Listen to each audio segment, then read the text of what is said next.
Hello guys, today we will talk about how to fix or how to solve the problem of white screen on the application of REDnote. You click on settings.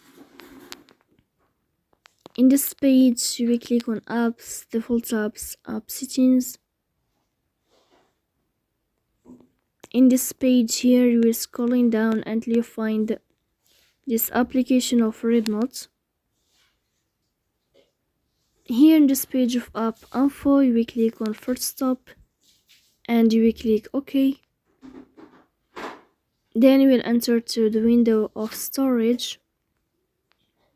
Here we click on clear cache. In the end you can turn off your phone and you can wait a moment to restart your phone again to fix that problem. So please don't forget to support us by like and subscribe.